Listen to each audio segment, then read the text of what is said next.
and welcome to Tommy Talks TV, the place to be to build great love relationships. I'd like to start by saying a very big thank you. Thank you for all your likes and your shares and your comments on Facebook, on Twitter, on YouTube. I really, really appreciate you because you're helping us spread the message further, faster. So thank you very much indeed. Now today I'm going to be taking one of your questions and it goes like this.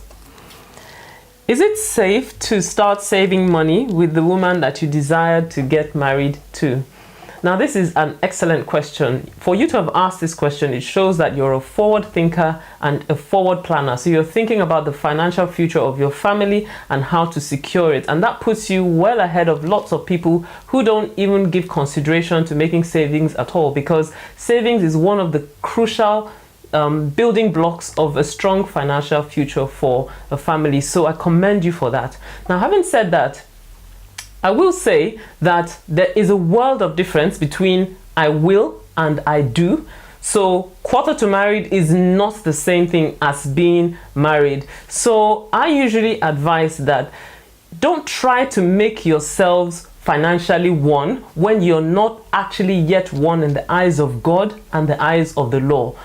So much as you're in a relationship and you're working towards marriage and you both see marriage in your future, you need to realize that you're not yet legally married. And because of that, you need to be careful about how you handle your finances during this stage of your relationship, because nobody ever gets into a relationship, nobody ever gets engaged with the thought of, oh, this is not going to work out, or nobody really sees a breakup in the future of their relationship.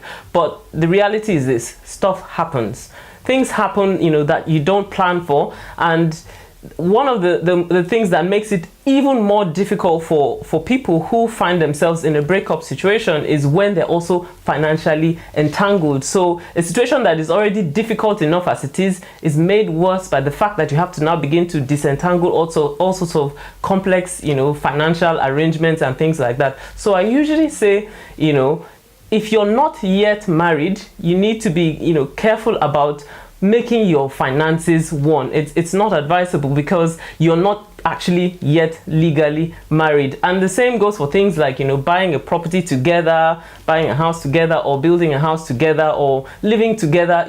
All those things are things that actually should be the preserve of married couples. So it's a note of caution, but that's actually the path of wisdom, so that you don't put unnecessary pressure on the relationship. But there are things that you should do when you're in a relationship. The first of them is this: you both need to be open and honest about your financial situation. So I usually say to people that, very early on in the relationship, you need to begin to talk about your finances. You need to be open about, what you're both earning, what you're both spending, what your whether you've got any dependents or your financial commitments. If you're in debt, that's the time to talk about it and not save it as a secret until after you get married and then the person suddenly has a shock. So things like that you should talk about fairly early in a relationship and be open, because it builds financial trust between the two of you. The second thing is that you need to begin to practice making financial decisions together. So if you're planning a wedding,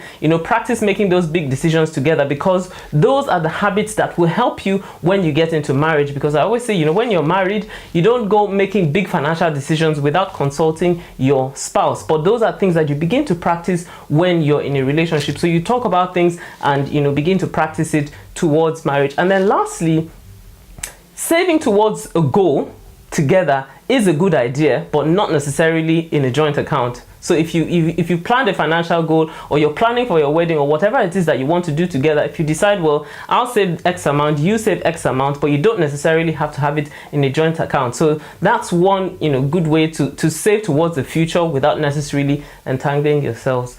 I hope this has helped you. If this has helped you, then please leave me a message on Facebook or Twitter. And if you've got a question you would like me to answer, then head on over to tommytalks.com/ask and I'll answer your question next time. See you next time. Bye-bye.